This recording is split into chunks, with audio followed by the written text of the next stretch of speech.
So my name is Chris Morris. I am an archivist at the Computer History Museum, and I'm conducting this interview today, September 26, 2023, for the VMware Founders Collection. This interview will become part of the permanent collection of the Computer History Museum. Can you please tell us your name and current title? My name is Ramkumar Narayanan. I'm VP Technology and Managing Director, VMware India. And Ram, give us a little idea of your educational background, where your entry into the high tech came from. Yeah, I'm a mechanical engineer by background, did my undergrad in India, and then I have a master's in engineering and an MBA from University of Michigan in Ann Arbor. Um, my, my background has been in software pretty much the 35 years I've been working. My first 12 years of my career, I actually wrote simulation software in the auto industry to design car suspensions. And then post my MBA, I transitioned to the tech world, starting off with Microsoft. Then I have stints at Yahoo and then eBay and then now at VMware. I always like to ask people kind of where their interest in this field lies. You mentioned that you started in mechanical engineering, and then so there is a bit of a transition there from mechanical to software. What was it that you were interested in doing that led you that way? Yeah. I've always been in software. So even though I'm a mechanical engineer by background, I've been writing software. I mean, the first 12 years of my life, I wrote software as a software engineer, just in a different domain. But so my interest has always been in creation, right? I love to create new things, and I went into mechanical engineering because I like design. But I think the way I looked at software was an amplifier of the design process, and that's how it got me into software.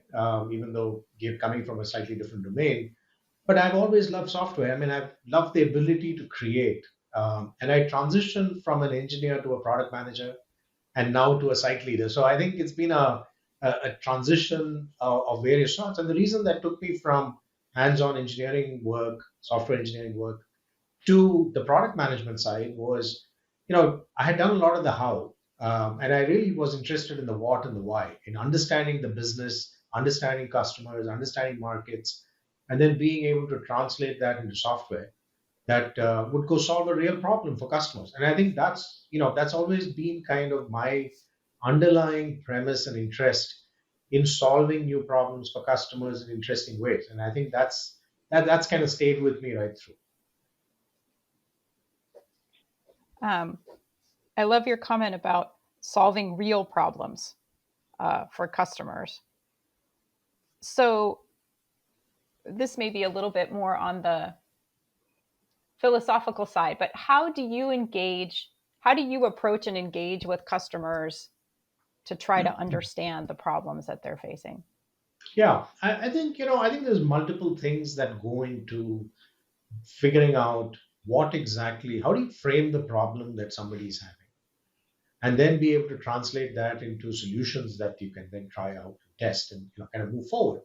And for me, that starts with understanding the environment in which the customers operate.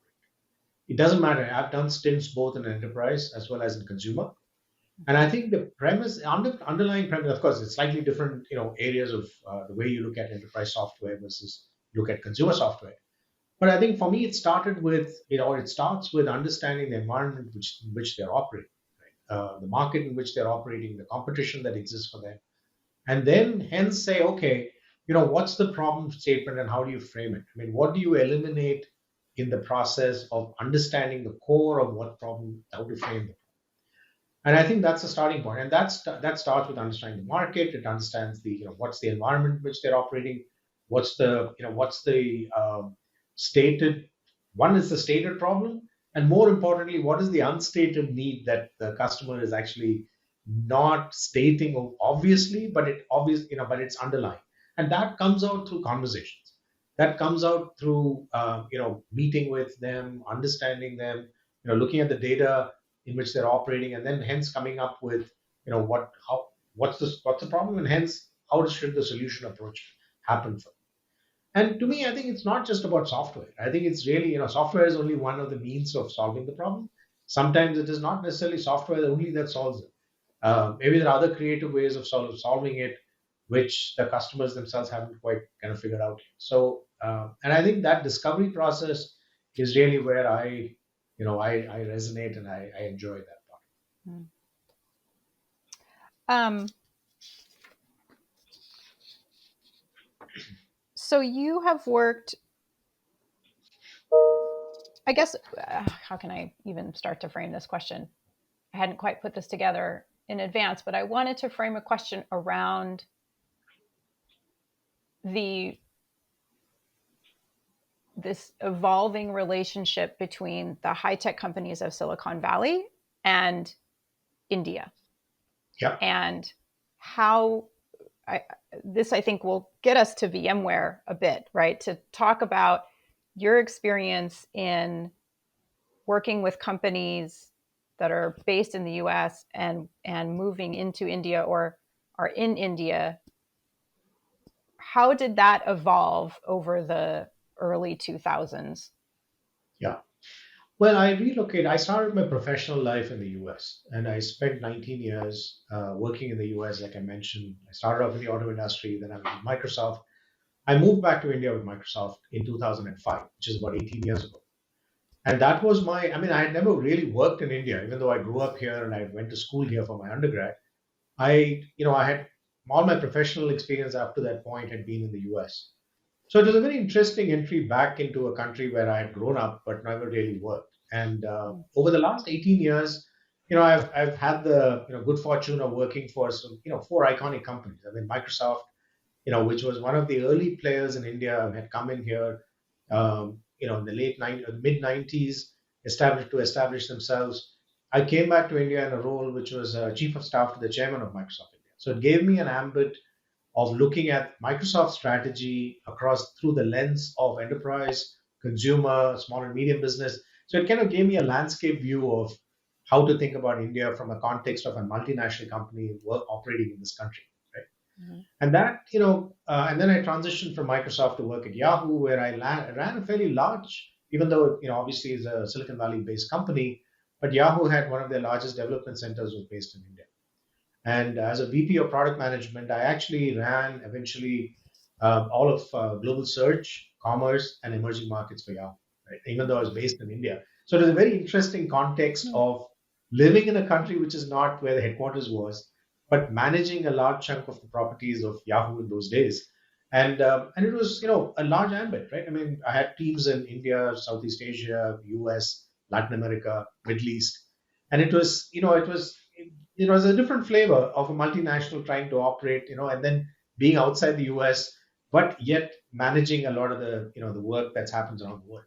So that was my second step. My third was with eBay, and I managed most of their monetization platforms, their billing systems, pricing systems.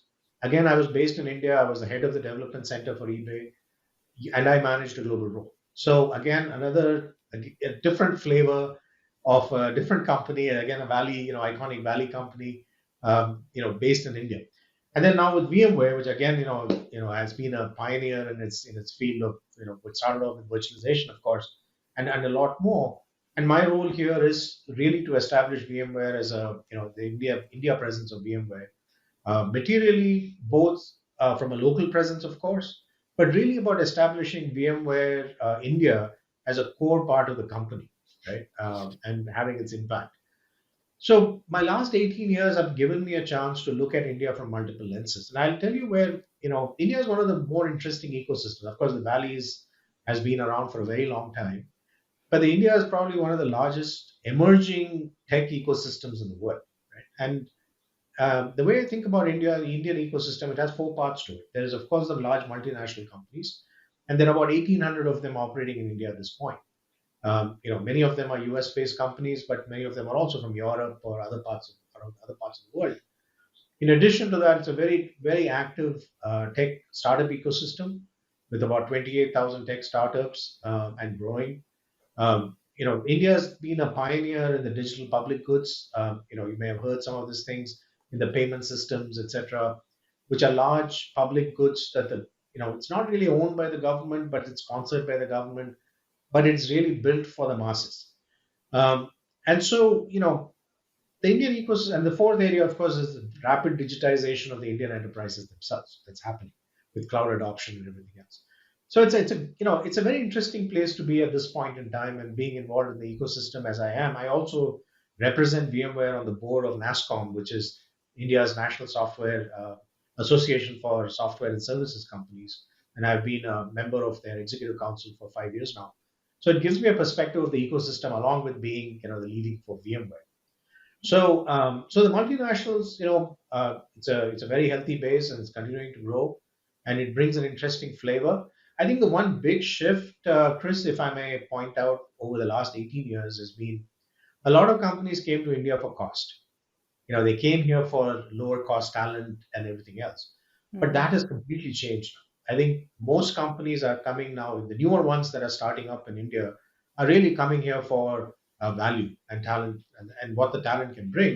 And I would characterize the fact that the multinationals have had a hand at shaping the talent strategy, not just for their own companies, but at the ecosystem level. And I think that's a big difference than it was 18 years ago. Mm-hmm. And I think, and that's positive for everybody, because it's not just about just hiring a lot of people just because they're low in cost, but they're hiring people today who can come in and have a global impact. And I think that's a big difference compared to where I saw earlier. Well, certainly there's a growth of so much research, so much R&D in India, right? So much Yep, development and innovation and fostering that um, those talents, right? It's not just taking man hours. that's correct. I think that world is over. Yeah. Even though, I mean, there is still a cost advantage, and I won't minimize that.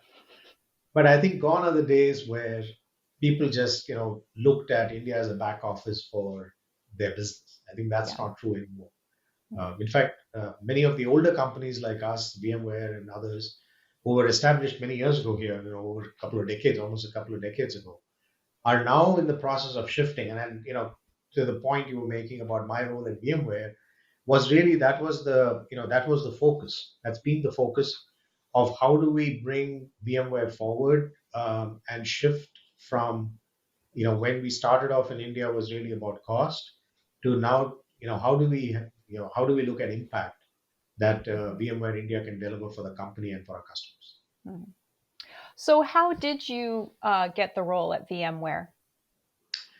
Yeah, it was interesting. I was actually, I was on a sabbatical, and I got a reach out from somebody, my hiring manager at VMware, and he said, "Hey, would you be interested in coming to VMware?" I said, "Okay. I mean, what's the role, and why would you want me?" And that's where the conversation started. But my familiarity with VMware goes back to that almost the days when VMware was formed, and I was at Microsoft. And VMware was, of course, an interesting company. I used to work on Windows Server in those days. So Mm. here was a company that was going to come in, and they were kind of revolutionizing the way physical servers, would be looked at from a software perspective. So, but then I had lost sight of VMware, and when this conversation started up, it was interesting for me to say, hey, how has VMware progressed over its years?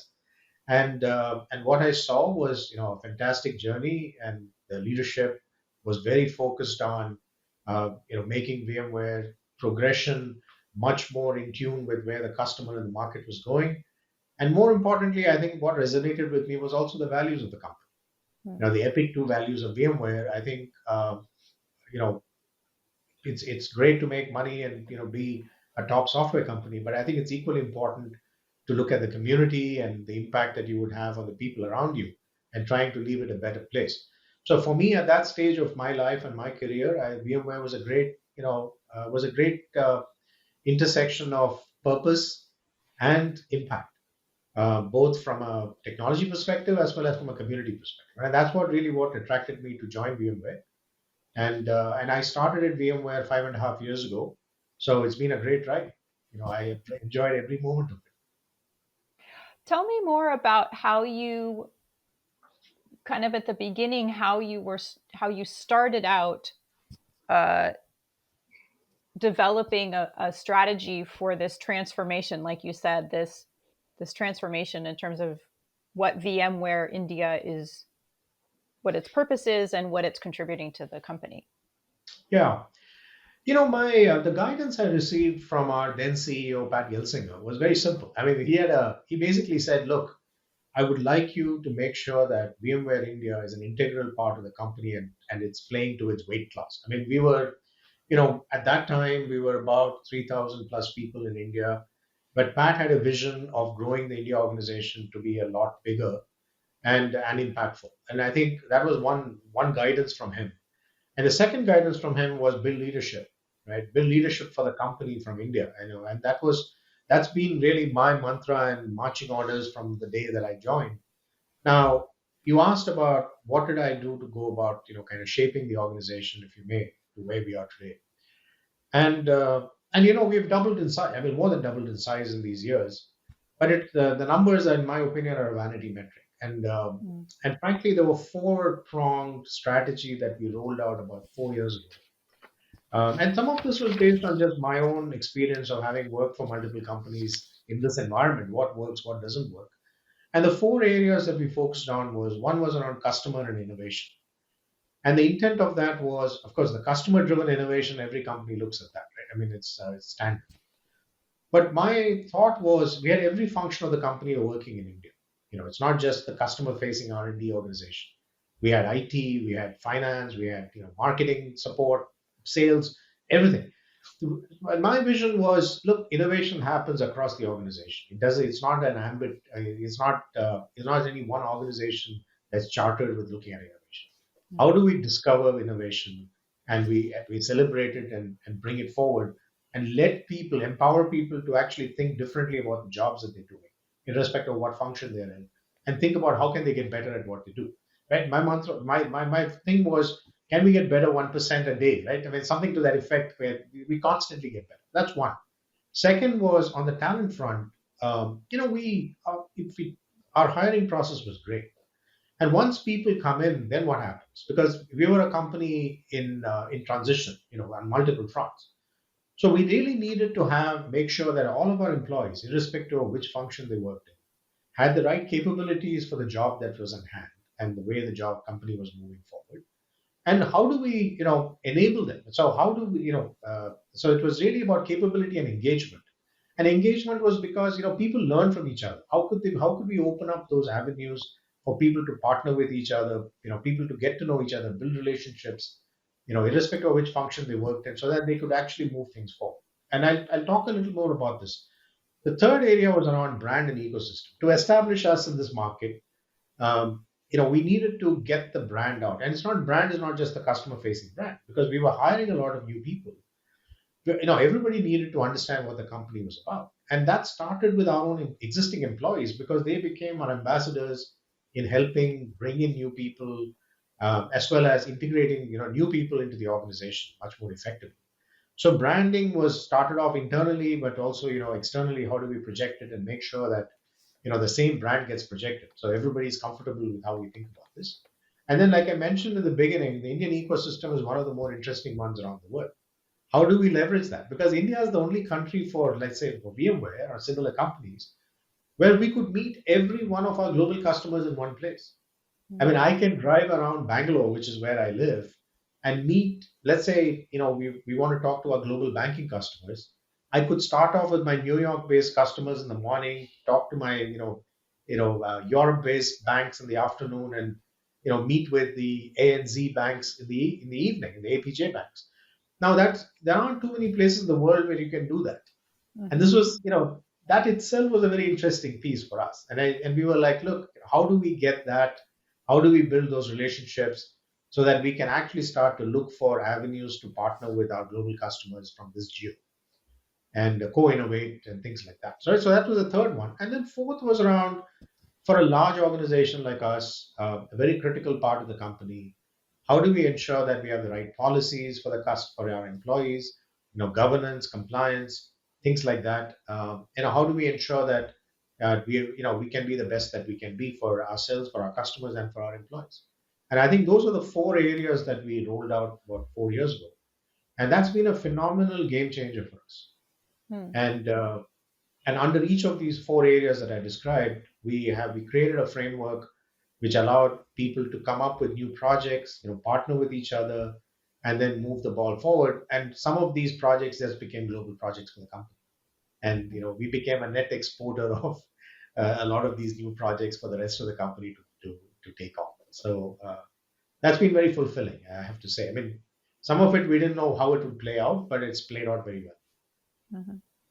What are some of the things that have come, like you say, that were these new products that were exported, if you will, not exported because it's all within VMware, but you know what I mean. It went up Yeah, and sure. worldwide, I mean, there were some of these projects. I mean, they were not products, but they were projects right? internally, which some of this stuff, some of these came with a partnership between IT and finance, for example, Mm, where they had new methods of how VMware could look at their assets, hardware assets that the company has, and be able to track it much more effectively. For example, that's one example, which was completely very different.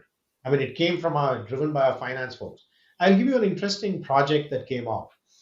We built out a bunch of new offices in India, and the intent was to be lead the company in. This was pre-COVID when we started mhm, these new building strategies, and even at that time, our real estate and workplaces team was starting to think about how does the future of work going to look like. And of course, the pandemic kind of accelerated it. But we were already thinking of moving towards, desks that could be booked, non-fixed seating, supporting hybrid workplaces, things like that, right? And as part of that, in alignment with our ESG goals, the thought was, can we make these new buildings to be, 100% sustainable? Whether mm, it be in the power consumption, whether it be in transport that we have for our employees. How do we think about sustainability in a much more meaningful way as we build this? Now, that was led by our real estate and workplaces team. That when we built out one of our newest offices in India, they actually built an IoT strategy. This was led by our real estate team. Right? It was an mm, innovation project, but they were now able to manage all of our real estate in India from a central console. It looks like, you walk in, it looks like a network operation center of a large data center. But they're able to manage our entire offices. They know exactly where the power consumption is. They're able to dial up and down, air conditioning in different offices, as power consumption is required.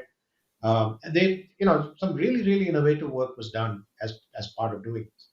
I would say this is a great example of where innovation doesn't necessarily come from the R&D organization.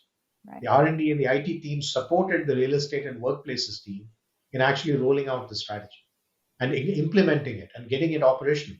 And so, again, a great example of innovation that came from somewhere else. It was an example of empowerment of people. Otherwise, they were if they were in their own silo, they would be only thinking about how do I manage my office, not really about how do I provide a great workplace for our employees and be able Mhm, to implement. So, kudos to them, and so on. There are many such things that we have done. One other thing that I could call out is we created these communities of practice. What we decided was the best way to align people and get them working together was really to think about where their interests lie rather than where their day job is. And we have created these communities, or employees have come together to create these communities that, as diverse as speakers and blogger community. So we have a whole set of people who are very interested in writing, but they didn't know how to go about it. And creating a community like this where they were connecting people who are already doing writing in various forms with people who are aspiring to do so, just opened up the avenue for people to actually do this. That's on the kind of the interest front. But we have done something similar. We have a product management community, we have a user experience design community, and talking about global impact, we actually opened up these communities to anybody in the company. It's not nothing to do with that's India good. per se. And this framework that I described is not nothing India specific to it. It's just that we created it and then we opened it up for anybody in the company to adopt it if they wanted to, and some people have in different parts of the world. Mhm. You touched on it briefly. I wonder if you could say a little bit more about how COVID kind of impacted this implementation of your strategy. Yeah, interestingly, we rolled out the strategy in March of 2020, just as the pandemic hit. And it we didn't know what to expect, and as the world moved to work from home, uh, we actually, since we had started this, we moved it to virtual, of course, in creation of these communities and the working strategy and framework. In some ways, it helped us because we got people's attention. If otherwise it would have been, might have been a little harder to get people's attention to doing something different. Mhm. So in some ways, the pandemic helped us to get the strategy adopted and moving forward. But where I think it helped, I'll give you one example during COVID. I mean, in May of 2021, India, got hit by the Delta virus, Delta version of coronavirus, and it was quite bad. I mean, it hit the country pretty badly at that point in time.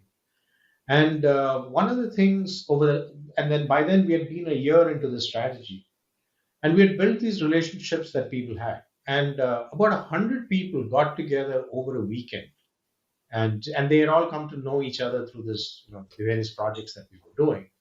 They came together and started supporting our employees by creating assets to discover where they could, get the basic needs, right? Things like oxygen. Where can they find hospital beds? Where can they, help support people who needed the support for their families and things like that? 100 people came together and we created these booklets, virtual booklets of by city, that the employees did. And these 100 people just came together organically because they got to know each other through these projects, and we had connected them through these various avenues. And they came together over a weekend and got this going.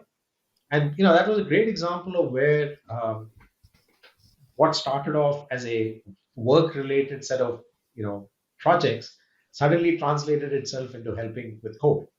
The other thing which we had started doing as part of the fourth pillar, I talked about governance and compliance. We had started building out a risk register for the company. We know what are some of our risky areas that we need to be aware of, in partnership with our internal audit and paid folks like that. And that has actually helped us mitigate some of the risks that we could understand ahead of time, that these were areas for us to focus on and be able to address them through the COVID, through the COVID timeframe. Of course, with great help and support from the larger company, with our leadership of the company, etc., we're very, very supportive. And I think it got us through those challenging times, not just in India, of course, but around the world. But I think India being one of our largest single locations, this was very important for us to make sure that we were able to manage some of these risks, because there are very critical functions where R&D, of course, is a very large piece of what we do here. But we have things like finance, very Mhm. critical for the company, a public company, because they work on everything from accounting to other pieces of finance. And we just needed to make sure that all of these were operating with us, uh, smoothly for the company to function as a whole, not just for the India operations. Mhm. Um, Let me see what else was on my list. Oh, I wanted to ask you about the Derby Foundation. Tell us a little bit about the Derby Foundation and your work with them. Yeah, so Derby is an academic incubator. I've been on their advisory board now for about 7 years. It predates my association with VMware. Um, and Yeah, it's it works with, right now it's primarily focused on healthcare companies, and it works with healthcare companies on incubate. I mean, they're healthcare startups in helping them get better. So it's an incubator and an accelerator program, but it's academic focus. So it's actually it's a foundation of a university that has both medical colleges and engineering schools, and it has both. It looks at uh, student-led startups as well as non-student-led startups and helps accelerate that. But a core focus is on healthcare. So, why do you think that's important in India? Like Why I are you putting your mentioned, extra time to this? yeah, at a personal level, I think startups is part of the larger ecosystem. I think it's required to have a healthy ecosystem. I think the Valley has been a great role model for everybody else in the world in terms of how the interplay between startups, scaled companies, large enterprises, all works towards the betterment of the larger ecosystem. And I think to me, I think that's one part to it. At a personal level, I think healthcare challenges. India is a big country. We have 1.4 billion people, and reach of healthcare in interesting ways creates a lot of challenges. And I think healthcare is a very key part of the long-term health of people and individuals and well-being. And to me, that's at a personal level, it resonates, and that's the reason why I continue to be involved in that. And it's an academic incubator, so it's a so it's like giving back to a large extent. Mhm. Um, I wonder if you can say a little bit about your working relationships with the leadership teams globally at VMware. Yeah, I report into the office of the CEO. So I think given the India is a very important location for VMware, and over the last few years, it's become even more critical. And so for me, my support system starts with our CEO Raghu, and before that with Pat, and then his leadership team. And I think they've been very supportive. They're mentors.